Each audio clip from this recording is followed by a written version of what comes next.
Hello students, welcome to the online lecture series of Farhan tutorials. आप जानते हैं कि हम मैट्राइसिस स्टार्ट कर चुके हैं और उसका एक वीडियो कंप्लीट हो चुका है। उसके अंदर हमने 5.1 पूरी तरीके से देख लिया, जिसमें हमने एलिमेंट्री ट्रांसफॉर्मेशन सीखा। अब अगर आपको याद है, मैट्रिक्स की दुनिया में 4 इंपॉर्टेंट ऑपरेशंस होते हैं: एडिशन, मल्टीप्लिकेशन, एडिशन, सब्ट्रैक्शन और मल्टीप्लिकेशन, और डिवीज़न जैसा ही कुछ जिसे इन्वर्स कहा जाता है। तो आज के इस वीडियो के अंदर हम इन्वर्स निकालना सीखेंगे। तो बेसिकली अगर आपके पास कोई मैट्रिक्स ए है, if there is a matrix square matrix A, और कोई और मैट्रिक्स बी ऐसा है कि जिसको हम ए से मल्टीप्लाई करें और हमें आइडेंटिटी मिल जाए, तो उस वक्त हम इस मैट्रिक्स बी को इन्वर्स कहेंगे। B is the inverse of A. एक ऐसा मैट्रिक्स जिसको किसी मैट्रिक्स से मल्टीप्लाई करने पर आइडेंटिटी मिले, तो उस वक्त उसे इन्वर्स कहा जाता है।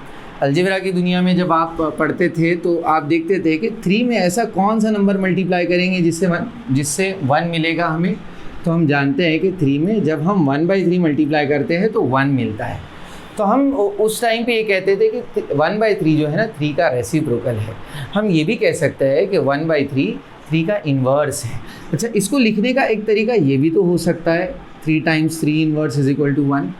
बिल्कुल वैसे ही b के बारे में मैं कह सकता हूँ कि b is the inverse of a, तो उसको लिखने का एक तरीका ये भी हो सकता है। तो इस स्टेटमेंट को मैं ये कह सकता हूँ a × a inverse is equal to identity.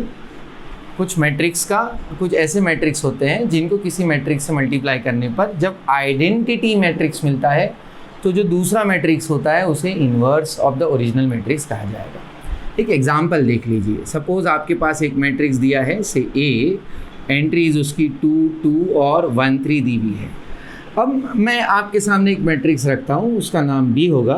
उसकी एंट्रीज 2, 2 और -1 और -3 होगी। यकीन मानिए, जब हम इन दोनों को मल्टीप्लाई करेंगे, यानी a को b से मल्टीप्लाई करेंगे, दैट इज़ इन दोनों मैट्राइसिस को, तो आप ये देखेंगे कि इसका फर्स्ट रो इसके फर्स्ट कॉलम से मल्टीप्लाई होगा। 2 जब 2 से मल्टीप्लाई होगा तो 4 होगा, और ये मल्टीप्लाई होगा तो -3, तो 4 - 3 हो जाएगा 1। और कुछ ऐसे ही ये सारी एंट्रीज मल्टीप्लाई करने पर आइडेंटिटी मैट्रिक्स बना कर देगी। तो हम ये देख रहे हैं कि a को जब हमने b से मल्टीप्लाई किया तो आइडेंटिटी मिला। तो b के बारे में मैं कह सकता हूँ कि b here is the inverse of a। अच्छा, क्या ऐसा ज़रूरी है हर मैट्रिक्स का कोई इन्वर्स हो? Let us take another example. आप एक और एग्जाम्पल ले लीजिए। सपोज़ आपके पास एक मैट्रिक्स है, से उसको मैं नाम दे देता हूँ, वंस अगेन ए बोल देते हैं, से 1 एंड से 2 और 6 है, और 3 और 4 है। तो अब यहाँ पर कोई आप ऐसा मैट्रिक्स तलाश कर सकते हैं जिसको हम b से मल्टीप्लाई करेंगे तो आइडेंटिटी मिलेगा। यकीन मानिए, यहाँ कोई ऐसा मैट्रिक्स नहीं मिलेगा किसी भी मेथड से। तो पता चला कुछ मैट्रिक्स ऐसे होते हैं जिनके इन्वर्स होते हैं, और कुछ ऐसे होते हैं जिनके इन्वर्स नहीं होते। तो हम कैसे डिसाइड करेंगे कि इन्वर्स कब एग्जिस्ट करता है? अगर आप गौर से देखें तो इस मैट्रिक्स का मैं डिटर्मिनेंट अगर फाइंड आउट करूं, तो यहाँ अगर हम डिटर्मिनेंट निकालें तो डिटर्मिनेंट के लिए क्रॉस मल्टीप्लाई करना पड़ता है। 6 2 = 12 और 4 3 = 12, और जब सब्ट्रैक्ट करेंगे तो 0 आएगा। तो पता चला कि जब मैट्रिक्स का डिटर्मिनेंट 0 आ रहा था तो उसका इन्वर्स एग्जिस्ट नहीं करता। अब यहाँ चेक करिए, यहाँ डिटर्मिनेंट क्या आता है। तो यहाँ अगर डिटर्मिनेंट देखेंगे तो 2 2 = 4, और ये 3 हो जाएगा, 4 - 3 1।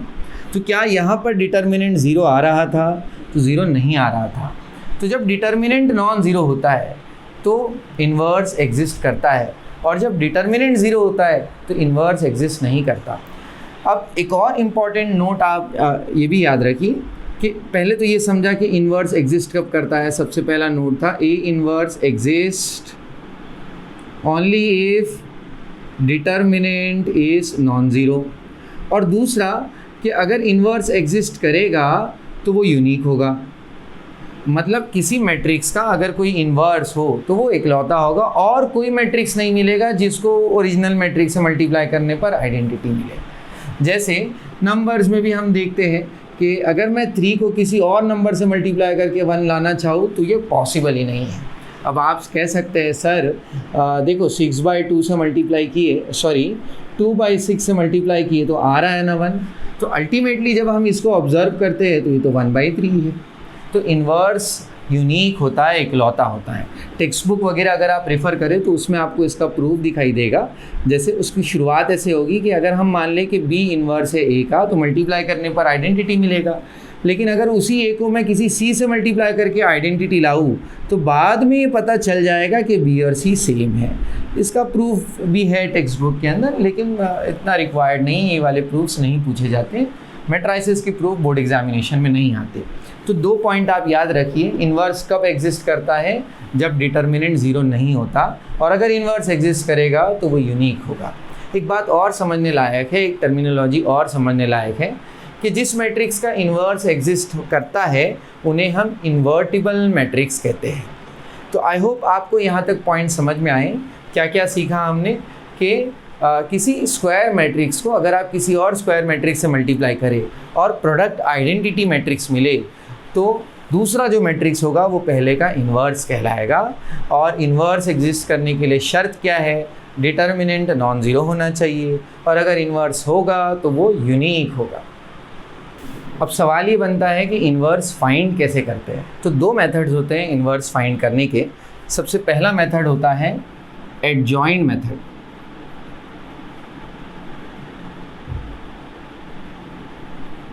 और दूसरा मेथड कहलाता है ट्रांसफॉर्मेशन मेथड। ये वही है जो आपने एलिमेंट्री ट्रांसफॉर्मेशन देखा था, उसी का इस्तेमाल करके फाइंड करें।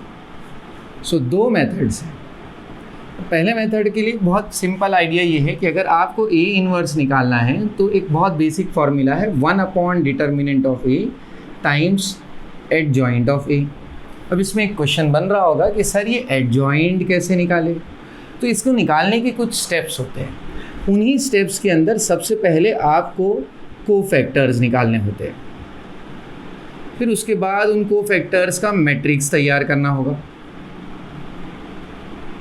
कोफैक्टर्स आप लोगों ने 11th के अंदर सीखा था, हम फिर से सीखेंगे। और उसके बाद उसका ट्रांसपोज करने पर आपको एडजॉइंट मिल जाएगा। तो ये कुछ स्टेप्स हैं जो एडजॉइंट निकालने में हेल्पफुल होते हैं। अब आपकी जो एक्सरसाइज है उसमें एक एक क्वेश्चन पर एक एक चीज़ निकालने के लिए कहा जाएगा और उससे फिर आपको एडजॉइंट मिल जाएगा। तो जो पूरा प्रोसेस है एडजॉइंट निकालने का वो धीरे धीरे स्टेप बाय स्टेप समझाया जाएगा। याद रखिए मैंने अभी समझाया नहीं हूँ, बस खाली एक रफ आइडिया दिया हूँ कि क्या क्या इस्तेमाल होने वाला है, और उस पर एक एक क्वेश्चन है। पहले क्वेश्चन में कोफैक्टर्स निकालना, फिर मैट्रिक्स ऑफ कोफैक्टर, फिर हम डायरेक्ट एडजॉइंट पर बात करते हैं। और जो दूसरा है आपका ट्रांसफॉर्मेशन मेथड, वो इस एक्सरसाइज के एकदम एंड में उसके क्वेश्चंस है, तो उसको तभी डिस्कस कर लेंगे। So let us start with the first question. इस क्वेश्चन में हमें कोफैक्टर्स निकालने के लिए कहा गया। तो चलिए सीखते हैं कैसे कोफैक्टर्स निकाला जाता है। तो सबसे पहला काम तो आप ये करेंगे कि इस बेनाम मैट्रिक्स को एक नाम दे देंगे, किसी भी कैपिटल लेटर से दे सकते हैं। अब कोफैक्टर निकालने के लिए पहले माइनर्स निकालने होते हैं। तो अब अगर आपको पता है जनरल किसी 2x2 मैट्रिक्स के अंदर 4 पोजीशन होती है। ये 1-1 कहलाती है, ये 1-2 पोजीशन कहलाती है, क्योंकि ये फर्स्ट रो पर है। ये रो होते हैं ना ऐसे, तो फर्स्ट रो पर आने वाली एंट्रीज़ को 1-1 और 1-2 कहेंगे, और सेकेंड रो पे आने वाली एंट्रीज़ को पोजीशंस को 2-1 और 2-2 कहेंगे। सेकेंड रो का पहला कॉलम, सेकेंड रो का दूसरा कॉलम। अब अगर मैं M11 की बात करता हूँ तो लोकेशन वाइज तो ये नंबर है। अब इसके रो और कॉलम पे जितनी भी एंट्रीज आ रही है अगर हम उसे भूल जाए तो एक नंबर दिखाई देगा 4, करस्पॉन्डिंग जो नंबर दिखाई देगा। बिल्कुल वैसे ही अगर मैं M21 की बात करता हूँ तो व्हाट इज़ M21? 21 पोजीशन अगर आप देखें तो वो तो ये पोजीशन है। अब इस पोजीशन पर आप करस्पॉन्डिंग रो और कॉलम को छुपा दो, भूल जाओ, तो आपको कौन सा नंबर दिखाई दे रहा है? -3 दिखाई दे रहा है। Now let us talk about, ये एरर है यहाँ पर, ये M12 होना चाहिए फर्स्ट रो का सेकेंड कॉलम। M21 की अगर बात करें तो M21 सेकेंड रो के फर्स्ट कॉलम पे ये एंट्री है। Forget the row and the column, कौन सा रिमेनिंग नंबर है? 2 एंड M22 फाइनली। तो ये आप बताइए कौन सा होगा? ये होगा -1। अब इन्हीं की मदद से हम कोफैक्टर्स निकालते हैं। ये जो आपने निकाला है इसे माइनर्स कहा जाता था। सवाल आता है कोफैक्टर्स का, तो कोफैक्टर के लिए एक बेसिक फार्मूला है कोफैक्टर्स निकालने के लिए। अगर आपको कोई भी कोफैक्टर निकालना है, से AIJ, वो होगा -1 to the power I + J multiplied by the corresponding minor. अब अगर उसी लॉजिक से एक एक निकाले तो A11 क्या होगा, तो -1 रेज टू, अब ये ij क्या है, ये पोजीशन है रो और कॉलम की, तो ये हो जाएगा आपका 1 + 1 multiplied bye M11। So this is -1 का स्क्वायर हो जाएगा और M11 कितना है, 4 है, तो अब ये तो प्लस ही रहेगा, तो अल्टीमेटली 4 मिलेगा। अब M12 का करस्पॉन्डिंग कोफैक्टर निकाला जाएगा A12। A12 क्या होगा, तो ये हो जाएगा आपका -1 रेज टू 1 + 2, ये पावर्स ऊपर आ जाएंगे, मल्टीप्लाइड बाय M12। कितना है M12, तो M12 है आपका -3। अब देखिए ये ऑड है, ऑड होने की वजह से -1 रहेगा, साइन चेंज हो जाएगी, it will become +3। Now will talk about A21।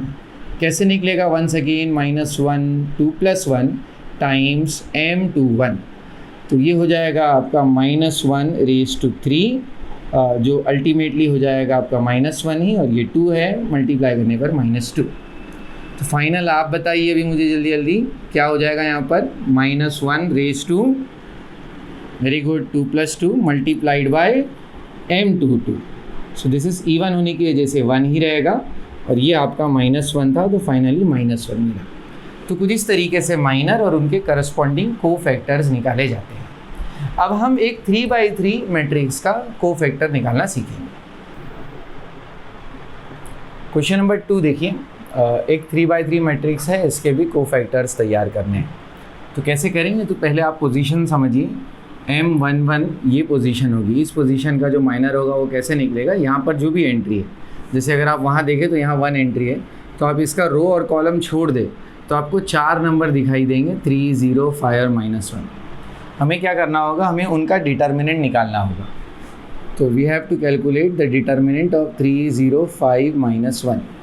अब अगर क्रॉस मल्टीप्लाई करें तो ये -3 और वो एज इट इज़ रहेगा, कि 0 है, भूल जाइए उसे। अब बात करते हैं M12 की, तो M12 कौन सी पोजीशन पर है, तो 12 इस पोजीशन पर है, दिस इज़ द पोजीशन 12। अब आप क्या करें, इस नंबर, इस जगह पर जो भी नंबर होगा उसका रो और कॉलम छोड़ दीजिए, तो अब आपको 4 नंबर ये दिखाई दे रहे होंगे, क्लियर है ना। अब इन 4 नंबर्स का हमें डिटर्मिनेंट निकालना होगा, तो -2 5 और -1, तो मल्टीप्लाई करिए तो ये तो हो गया 2 और ये हो गया -10, लेकिन सब्ट्रैक्ट कर रहा है तो +10 हो जाएगा, 2 + 10 इज़ 12।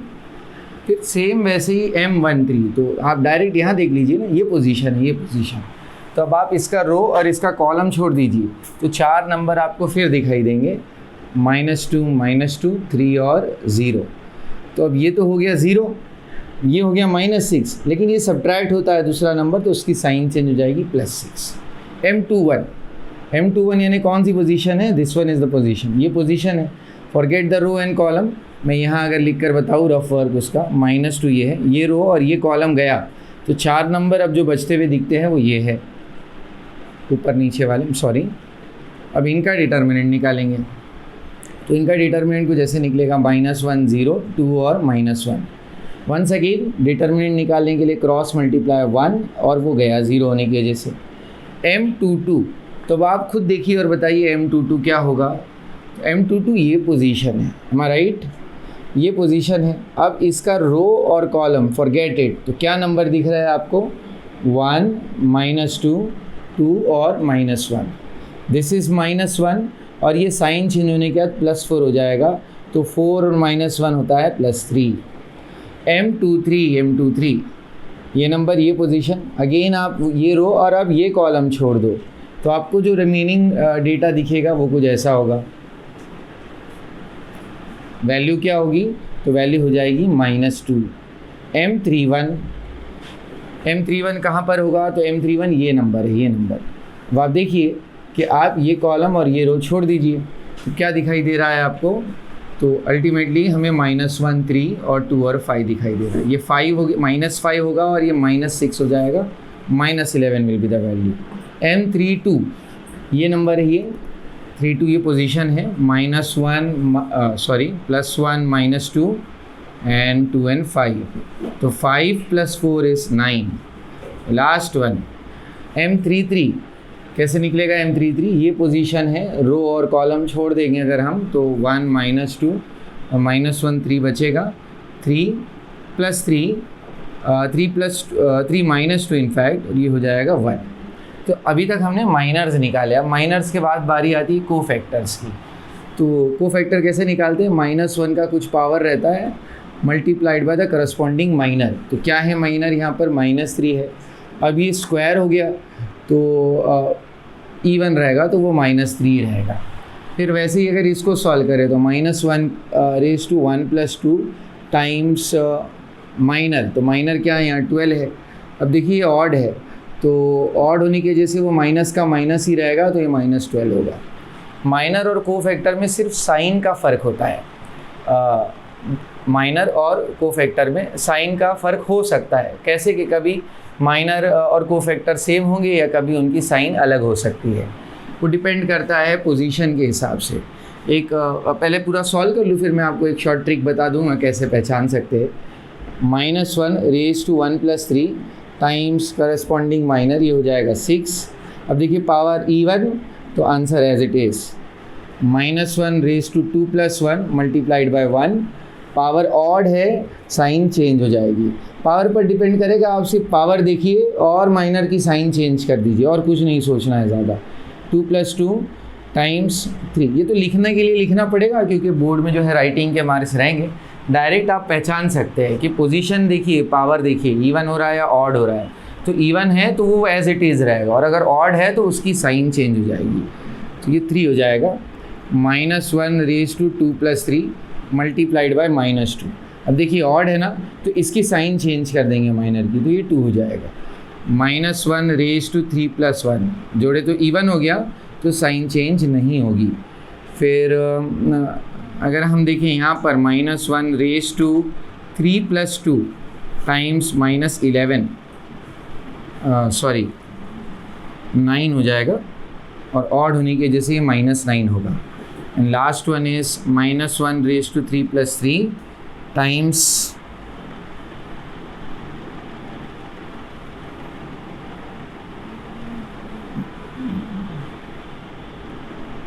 1, और ये 1 ही रहेगा। अब एक शॉर्ट ट्रिक बताता हूँ मैं आपको पहचानने के लिए। अगर आप 9 पोजीशंस को गौर से देखें तो ये पोजीशन 1-1 है, ये 1-2 है, ये 1-3 है फर्स्ट रो की, 2-1, 2-2, 2-3, 3-1, 3-2 और 3-3 ये पोजीशन है। अगर आप इस पोजीशन पर देखें तो पावर्स को जुड़ने पर ऑड आएगा, यहाँ ऑड आएगा, यहाँ ऑड आएगा और यहाँ ऑड आएगा। तो देखिए ये सारी जगह है जहाँ ऑड पावर्स आ रहे हैं, एक डायमंड जैसा शेप बन रहा है। तो अब ये ऑड पावर्स है, तो जो भी माइनर होगा उसकी साइन चेंज करनी होगी। मैं ये नहीं कह रहा हूँ कि इस पोजीशन पर आने वाले जो नंबर्स होंगे वो नेगेटिव होंगे, बस ये कह रहा हूँ कि यहाँ जो भी माइनर होंगे उनकी साइन आप चेंज कर देंगे तो कोफैक्टर मिलेगा, और इन पोजीशंस पर, रिमेनिंग पोजीशंस पर जो माइनर होंगे उनकी साइन एज इट इज़ रहेगी। जैसे अगर आप देखिए इस पोजीशन पर 1-1 का माइनर था -3 और उसका कोफैक्टर भी -3 है, वो चेंज नहीं हो रहा है। लेकिन जब हम 1-2 को देखते हैं, 1-2 को तो उसका माइनर क्या है, तो उसका माइनर है 12 और उसका कोफैक्टर, उसकी साइन चेंज हो रही है -12। तो ऐसे पहचान सकते हैं। फिर एक और तरीका ये भी हो सकता है, अगर ये सब भी नहीं सोचना है तो आप डायरेक्ट भी सोच सकते हैं कि जो फर्स्ट टर्म होगा, फर्स्ट कोफैक्टर, वो माइनर जैसा ही होगा। जो सेकेंड कोफैक्टर होगा उसकी साइन चेंज होगी, थर्ड की नहीं होगी, फोर्थ की होगी। आप देखो ना वही हो रहा है, फर्स्ट वाला तो सेम है, सेकेंड की हम साइन चेंज कर रहे हैं, अलग है, देखिए अलग है। थर्ड वाला फिर से सेम है, फोर्थ वाले की हम साइन चेंज कर रहे हैं। तो माइनर और कोफैक्टर में सिर्फ और सिर्फ साइन का फ़र्क होता है। अब क्वेश्चन नंबर 2 पर आते हैं। क्वेश्चन नंबर 2 में हमें मैट्रिक्स ऑफ कोफैक्टर्स तैयार करना है। कोफैक्टर निकालेंगे और उसको एक टेबल में अरेंज कर देंगे। तो कोफैक्टर निकालने से पहले माइनर निकालना पड़ता है। तो अब अगर आप इस पोजीशन पर माइनर देखें तो इसका माइनर इसके रो और कॉलम को छोड़ने पर मिलेगा, यानी -1। तो यहाँ वाला क्या हो जाएगा 4, और अगर आप जल्दी जल्दी सोच ले तो आपको दिख जाएगा ये हो जाएगा 3 और ये हो जाएगा अल्टीमेटली 1। तो ये 4 माइनर्स हो गए। अब करस्पॉन्डिंग कोफैक्टर निकालना है। तो कोफैक्टर में पावर के हिसाब से या तो साइन चेंज होगी या तो नहीं होगी। तो पहले वाले की हमने देखा, अभी सीखा कि साइन चेंज नहीं होती है, दूसरे की होती है, तीसरे की साइन चेंज नहीं होगी और होगी, और फिर लास्ट में नहीं होगी, ऑड इवन के हिसाब से। अब पेपर में आपको लेकिन ऐसे नहीं करना है, पेपर में आपको स्टेप बाय स्टेप जो है लिख कर -1 + 1 के हिसाब से सॉल्व करना होगा। अब अल्टीमेटली करना क्या है यहाँ पर, तो फाइनली हमें मैट्रिक्स ऑफ कोफैक्टर्स तैयार करना है। तो मैट्रिक्स ऑफ कोफैक्टर्स में 4 पोजीशन होगी। ये जो होता है ये A11 होगा, ये A12 होगा, A21 और A22। तो उस हिसाब से ये हो जाएगा -1, -4, -3 और 1। तो ये है आपका सेकेंड क्वेश्चन। कितना इजी है, बिल्कुल फर्स्ट क्वेश्चन जैसा ही है। उसमें कोफैक्टर निकाल रहे थे, इसमें कोफैक्टर निकाल कर उसका मैट्रिक्स तैयार कर रहे हैं। अब सेम क्वेश्चन नंबर 2 है, वो होमवर्क रहेगा आपके लिए। सेम वैसा ही है जैसे फर्स्ट का सेकेंड था, एक 3/3 था, 9 कोफैक्टर्स निकले थे। जब हम उनको एक टेबुलर फॉर्म में अरेंज कर देंगे तो मैट्रिक्स ऑफ कोफैक्टर्स तैयार हो जाएगा। अब क्वेश्चन नंबर 3 देखिए, उसमें हमें एडजॉइंट निकालना है। तो एडजॉइंट निकालने के लिए भी शुरुआत कोफैक्टर से ही की जाएगी। और कोफैक्टर्स के लिए पहले माइनर निकाले जाते हैं। तो अब देखिए इस पोजीशन पर -5, दूसरे वाले का उसके अपोजिट एंट्री 3 हो जाएगी, और फिर ये हो जाएगा आपका -3 और ये अल्टीमेटली हो जाएगा 2। अब क्या करेंगे, तो इवन और ऑड के हिसाब से साइन चेंज करेंगे तो नहीं करेंगे। तो फर्स्ट वाला इवन है as it is, second odd है साइन चेंज हो जाएगी, ऑड है साइन चेंज हो जाएगी, इवन है एज इट इज़ रहेगा। अब हमें मैट्रिक्स ऑफ कोफैक्टर्स तैयार करना है। मैट्रिक्स ऑफ कोफैक्टर्स कैसे निकलता है मैट्रिक्स ऑफ कोफैक्टर्स? तो बेसिकली 4 पोजीशन होते हैं, A11, A12, 21, 22, एक एक करके लिखना होता है। तो यहाँ मैं लिख दूंगा 5, यहाँ पर हो जाएगा -3, फिर सेकेंड रो की बारी आएगी, सेकेंड रो की दोनों एंट्रीज लिख देंगे 3 और 2। ये तैयार हो गया मैट्रिक्स ऑफ कोफैक्टर्स। अब निकालना है एडजॉइंट। तो adjoint of the given matrix, suppose इस मैट्रिक्स का नाम A है, let me say that this is A। तो अगर उसका एडजॉइंट निकालना है तो आपको कुछ नहीं करना है, जो भी आपका मैट्रिक्स ऑफ कोफैक्टर्स निकला है बस आप उसका ट्रांसपोज निकाल दो। ट्रांसपोज निकालने से आपको एडजॉइंट मिल जाएगा। ट्रांसपोज क्या चीज़ है? तो ट्रांसपोज रो और कॉलम को इंटरचेंज करने से मिलता है। जो पहला रो है उसको कॉलम बना दो, जो सो रहा है उसे जगा दो, जो दूसरा रो है उसको दूसरा कॉलम बना दो। तो ये 3 और 2, तो ये तैयार हो गया आपका एडजॉइंट ऑफ ए। तो देखिए कितना आसान था एडजॉइंट ऑफ ए निकालना। तो अभी आपको समझ में आ रहा होगा जो क्वेश्चन नंबर 1 और 2 हमने सॉल्व किए, कोफैक्टर तैयार करना और मैट्रिक्स ऑफ कोफैक्टर तैयार करना, वो असल में एडजॉइंट निकालने की प्रिपरेशन हो रही थी, उसका बेस बन रहा था। तो इट्स वेरी इजी। फिर से देखिए, पहले माइनर, फिर कोफैक्टर, फिर मैट्रिक्स ऑफ कोफैक्टर्स, और उसका ट्रांसपोज करते ही आपको मिल जाएगा एडजॉइंट। इसका क्वेश्चन नंबर 2 आप अटेम्प्ट कर सकते हैं, बिल्कुल वैसे ही सॉल्व होगा जैसे ये सॉल्व हुआ था। कुछ डाउट है तो आप कमेंट बॉक्स के अंदर मेंशन कर सकते हैं। तो आई होप आपको एडजॉइंट निकालने भी आ गया। क्वेश्चन नंबर 4 में हमें कुछ प्रूव करना है। Given a matrix A, we have to prove that A times adjoint of A उतना ही होगा जितना adjoint of A times A होगा, और उन दोनों ही की value determinant of A times identity के बराबर होना चाहिए। तो मैंने आपके लिए पहले से ही माइनर और कोफैक्टर्स निकाल के रखे हैं। आप अभी तक तो जान चुके हैं कि कैसे इन्हें निकाला जाता है। अब बारी आएगी मैट्रिक्स ऑफ कोफैक्टर्स की। तो मैट्रिक्स ऑफ कोफैक्टर्स इन्हीं कोफैक्टर्स का इस्तेमाल करके बनता है। तो 0, -1, 11, ये फर्स्ट रो की 3 एंट्रीज है। देखिए 1, 1, 1, 2 और 1, 3। तो फर्स्ट रो में लिखेंगे, उसके बाद 2 वाले 3 लाइन से लिखेंगे 3, 1 और -1, 2, 8 और 3। तो ये तैयार हो गया आपका मैट्रिक्स ऑफ कोफैक्टर्स। अब जैसे ही हमें मैट्रिक्स ऑफ कोफैक्टर से एडजॉइंट निकालना होता है तो हम इसका ट्रांसपोज ले लेते हैं। इसका ट्रांसपोज होगा 0, -11, 3, 1, -1, 2, 8 और 3 का ट्रांसपोज लेंगे। तो ट्रांसपोज लेंगे तो जो पहला रो है, पहला रो वो पूरा के पूरा कॉलम बन जाएगा, दूसरा रो दूसरा कॉलम, और तीसरा रो तीसरा कॉलम हो जाएगा। तो यहाँ तो अभी तक फ़िलहाल हमने सिर्फ एडजॉइंट ऑफ ए रेडी किया है। अब हमें एक एक करके तीनों टर्म्स निकालने पड़ेंगे। तो सबसे पहले हमें कैलकुलेट करना है कि ए टाइम्स एडजॉइंट ऑफ ए कितना होगा। ए टाइम्स एडजॉइंट ऑफ ए कैसे मिलेगा? तो ए को एडजॉइंट ऑफ ए से मल्टीप्लाई करना होगा। तो what is the matrix A? तो ये तो गिवन है क्वेश्चन के अंदर। 1 माइनस 1 2, 3 0 माइनस 2 1 0 3। इसको एडजॉइंट ऑफ ए से मल्टीप्लाई करेंगे जो अभी अभी वैल्यू हमने कैलकुलेट की है। तो 0 माइनस 11 0, 3 1 माइनस 1 2 8 एंड 3। अब इन दोनों को मल्टीप्लाई करेंगे। तो कैसे मल्टीप्लाई करेंगे इन दोनों को? तो बहुत आसान है। फर्स्ट रो फर्स्ट कॉलम से मल्टीप्लाई होगा, 0 मल्टीप्लाई होगा 1 से तो वो 0 हो गया, ये हो जाएगा आपका 11 और ये भी 0 हो जाएगा। तो दिस इज़ 11। फिर उसी फर्स्ट रो को अब हम सेकेंड कॉलम से मल्टीप्लाई करेंगे, यानी इससे मल्टीप्लाई करेंगे यहाँ पर। तो 1 multiplied by 3 is 3, 3 minus 1 minus 2। तो ये फ़िलहाल यहीं रखते हैं वैल्यूज़। लास्ट वाला देखिए वो हो जाएगा 2 माइनस 8 प्लस 6। फिर नीचे एंट्रीज देखेंगे। अब हम सेकेंड रो को एक एक करके मल्टीप्लाई करेंगे सारे रोज से। सेकेंड रो पे आपकी नज़र जानी चाहिए। सेकेंड रो को फर्स्ट कॉलम से मल्टीप्लाई करेंगे। तो ये तो हो गया 0, ये भी हो गया 0, और ये जब इससे मल्टीप्लाई होगा तो ये भी हो जाएगा 0, तो ये तो गया।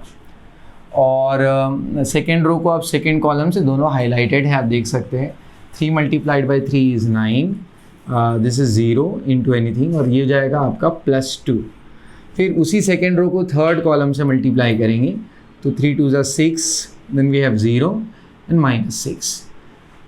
तो उसके बाद अब बारी आती है थर्ड रो की। तो देखिए 1 0 ज़ा 0 एंड ये 0 हो जाएगा और ये भी 0 हो जाएगा। तो अल्टीमेटली वैल्यू 0 आ रही है। फिर उस 1 को अगर हम एक एक करके आगे वाले नंबर से मल्टीप्लाई करें तो 3 0 और -3, what we are getting in the last position 2 0 हो जाएगा और ये 9 हो जाएगा +9। अब बस खाली आपको ऐड सब्ट्रैक्ट करना है, लिखना है। तो ये देखिए कैंसिल आउट हो कि ये 0 हो रहा है, ये वाला भी 0 हो जाएगा। This is 0, this is 11, this is 11, ये 0, ये 0, ये 0। So what we are getting is this a times adjoint of a, एक ऐसा मैट्रिक्स तैयार हो रहा है। अब हम सेकेंड पार्ट देखते हैं। तो आप जल्दी से वीडियो पॉज करके इतना लिख लें, उसके बाद हम आगे का स्टेप्स देखते हैं, या आप स्नैप ले लीजिए। तो चलिए आगे बढ़ते हैं।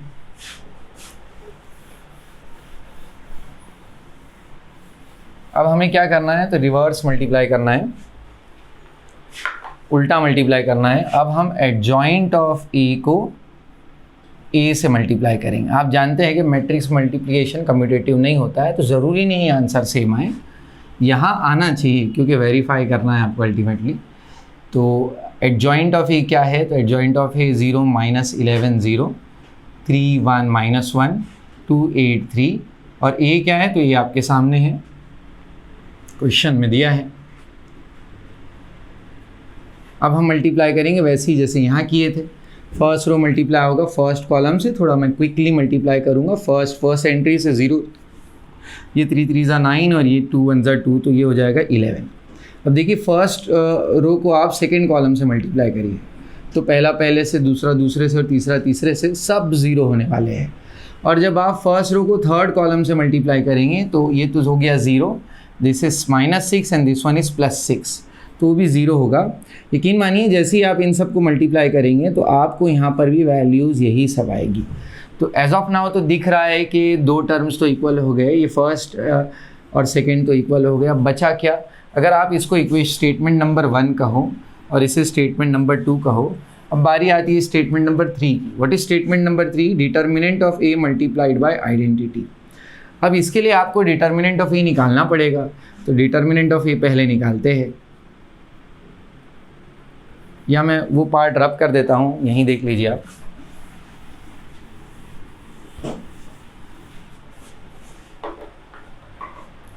डिटर्मिनेंट ऑफ ए कैलकुलेट करेंगे। तो डिटर्मिनेंट बस आप छत उड़ा देते हैं, नोटेशंस अलग हो जाती हैं मैट्रिक्स से। कैसे निकालेंगे डिटर्मिनेंट? तो एक्सपांड करने का जो सिंपलेस्ट तरीका होता है वो फर्स्ट रो से एक्सपांड करो। अगर हम लेकिन अगर हम सेकेंड कॉलम से एक्सपांड करें तो बहुत जल्दी एक्सपांशन हो जाएगा। आप जानते हैं कि एक्सपांशन के 6 तरीके होते हैं। 3 रो से कर सकते हैं या 3 कॉलम से कर सकते हैं। तो अगर मैं कॉलम वाइज करूँ तो -1 लिखूँगा और -1 पे जो भी माइनर होगा, मतलब -1 का रो और कॉलम छोड़ दूँगा, तो जो 4 नंबर बच जाएंगे उनका डिटर्मिनेंट ले लेंगे। फिर उसके बाद जो भी एंट्रीज़ होगी वो कोई वैल्यू नहीं देगी, क्योंकि वो 0 और 0 से ही मल्टीप्लाई होंगे, तो उससे कोई कुछ फ़र्क नहीं पड़ेगा। And if you remember the diamond rule, यहाँ माइनस, यहाँ माइनस, यहाँ माइनस था और बीच में ये सब प्लस होते हैं। तो अगर आप लिख कर दिखाना चाहो तो यहाँ आपको साइन जो है +0 टाइम्स समथिंग होगा, फिर -0 टाइम्स समथिंग होगा, लेकिन 0 से मल्टीप्लाई होने पर अल्टीमेटली वैल्यूज़ तो 0 ही हो जाएगी। तो सॉल्व तो इसी को करना है। तो ये हो जाएगा 9 + 2, ये हो गया आपका -11। So what we are getting is, हाँ, there is an error here. अब क्योंकि ये जो फर्स्ट टर्म है, फर्स्ट टर्म, इसके साथ साइन माइनस की होनी चाहिए, तो -1 के बाहर एक माइनस हम लिखना पड़ेगा, इसकी वजह से ये प्लस हो जाएगा। तो ultimately what we are getting is +11। अब आप देखिए इस डिटर्मिनेंट को जब हम आइडेंटिटी से मल्टीप्लाई करेंगे, आइडेंटिटी कौन सा रहेगा, तो एक 3/3 वाला आइडेंटिटी रहेगा जिसमें 1 1 डायगोनल एंट्रीज होगी और बाकी सब 0 हो जाएगा। तो आइडेंटिटी मैट्रिक्स होगा ये। अब स्केलार मल्टीप्लिकेशन क्या होता है, तो जो बाहर वाला नंबर होता है वो हर एक से मल्टीप्लाई होता है, 0 से मल्टीप्लाई होने पर 0 और बाकी डायगोनल जो है 11 टाइम्स हो जाएंगे। तो अब देखिए स्टेटमेंट नंबर 3 भी एज इट इज़ आ रहा है स्टेटमेंट 2 और 1 के बराबर, इसका मतलब ये तीनों टर्म जो है आपस में बराबर है। Now we have reach to the conclusion of this exercise. जो हमारा असल एम था इन्वर्स निकालना। याद रखिए इन्वर्स निकालने के 2 मेथड्स होते हैं। इस वीडियो के अंदर हम एडजॉइंट मेथड पर फोकस कर रहे हैं। तो एडजॉइंट मेथड से इन्वर्स कैसे निकालते हैं, तो if you remember the formula for finding A inverse by adjoint method is 1 upon determinant of A multiplied by adjoint of A। और हमने शुरुआत इससे की थी कि सर ये adjoint of A कैसे निकाला जाएगा। तो उसके लिए मैंने कहा था कि कोफैक्टर्स, माइनर, कोफैक्टर और फिर उससे adjoint मिलता है। तो वो तो हम सीख चुके हैं कि adjoint कैसे निकालते हैं। अब बस इस फॉर्मूले का इस्तेमाल करके हम A इन्वर्स निकालेंगे। अब एक छोटा सा सवाल ये है, क्या किसी भी मैट्रिक्स का इन्वर्स एग्जिस्ट करता है या हर मैट्रिक्स इन्वर्टिबल होता है? तो जवाब है नहीं। जिसका डिटर्मिनेंट नॉन ज़ीरो होता है उसका इन्वर्स एग्जिस्ट करता है। तो इन्वर्स एग्जिस्ट करता है या नहीं, उसके लिए सबसे पहले आपको डिटर्मिनेंट चेक करना पड़ेगा। इस मैट्रिक्स को एक नाम दे देते हैं A। अब सबसे पहले मैं इसका डिटर्मिनेंट निकाल के देखता हूँ। तो डिटर्मिनेंट कैसे निकलता है, बस क्रॉस मल्टीप्लाई करना होगा आपको। तो -2 हो जाएगा और ये +15 हो जाएगा। सो डिटर्मिनेंट क्या आ रहा है 13। तो क्या यहाँ पर डिटर्मिनेंट 0 है? नहीं है। इसका मतलब ये हुआ कि A इन्वर्स इसका एग्जिस्ट करता है। अब अगर A इन्वर्स एग्जिस्ट करता है तो चलिए निकालते हैं। उसके लिए आपको एडजॉइंट पता होना चाहिए और एडजॉइंट की शुरुआत माइनर और कोफैक्टर से होती है। तो 4 माइनर होंगे, वो हमें एक एक करके लिखने होंगे।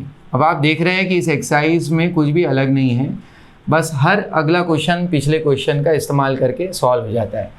तो अगर M11 की बात करें तो वो 2 हो जाएगा, ये -3, देन वी हैव 5 और उसके बाद हो जाएगा -1। अब करस्पॉन्डिंग कोफैक्टर्स लिखना है, तो अब ऑड इवन देखते रहिए। ऑड है तो साइन चेंज होगी, टर्म्स को ऐड करने पर अगर ऑड नंबर मिलता है तो साइन चेंज, वरना एज इट इज़। तो फिर से ऑड आ गया। अब क्या करेंगे, तो अब हम तैयार करेंगे मैट्रिक्स ऑफ कोफैक्टर्स।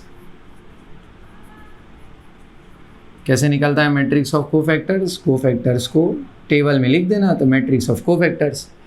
अब उसके बाद एडजॉइंट, तो एडजॉइंट ऑफ ए इनके ट्रांसपोज से मिलता है।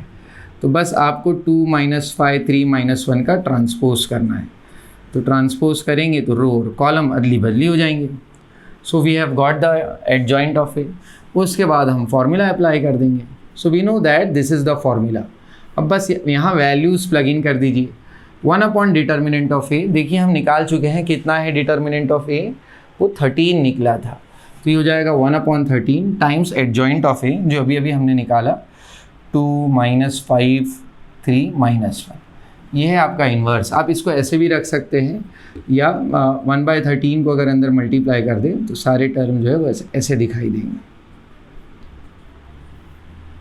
तो आई होप आपको समझ में आया। क्रॉस चेक कैसे करेंगे, आप गिवन मैट्रिक्स को इससे मल्टीप्लाई कर दें तो आपको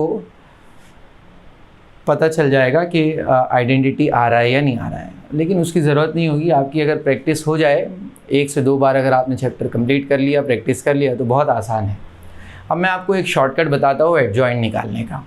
अब आप अगर इस क्वेश्चन को देखिए गौर से, -1, -3, 5 और 2। अब अगर ये मैट्रिक्स है A और हमें निकालना है एडजॉइंट, तो क्या तरीका होगा एडजॉइंट निकालने का?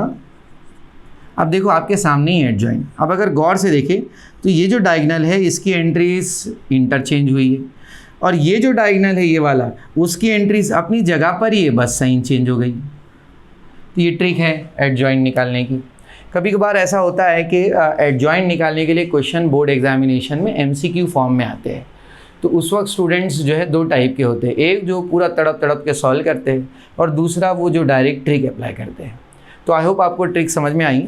अगर मैं आपको एक मैट्रिक्स और दूँ, से मैट्रिक्स दिया हुआ है ABCD, और आपसे पूछा जाए इसका एडजॉइंट क्या है, तो इसका एडजॉइंट क्या होगा? इसका हो जाएगा D और A तो अदली बदली होंगे बिना साइन चेंज किए, और B और C अपनी जगह पर बस साइन चेंज कर देंगे, तो ये इसका एडजॉइंट है। और एडजॉइंट की मदद से फॉरन इन्वर्स भी मिल जाता है, बस खाली आपको बाजू में 1/डिटर्मिनेंट ऑफ A लिखना होगा तो वो इन्वर्स हो जाएगा। तो आई होप आपको समझ में आया कैसे हम इन्वर्स फाइंड आउट करते हैं एडजॉइंट मेथड से। इस क्वेश्चन के अंदर, क्वेश्चन नंबर 5 में असल में 4 क्वेश्चन हैं और उन सब के अंदर काम तो यही करना है। अब मुझे उम्मीद है कि आप वो कर लेंगे, क्योंकि आपको एक पक्का आइडिया मिल चुका है और कुछ क्वेश्चंस की प्रैक्टिस भी हो चुकी है बेसिक्स की। अब एक क्वेश्चन बच जाता है इस एक्सरसाइज से, वो है क्वेश्चन नंबर 6। वो सेकेंड मेथड पर बेस्ड है, finding inverse by transformation method. उसमें जो 4 क्वेश्चन है वो हम एक एक करेंगे, लेकिन वो हमारे नेक्स्ट वीडियो में होंगे। वो लेंदी क्वेश्चंस है और वो इससे थोड़ा सा टफ मेथड है।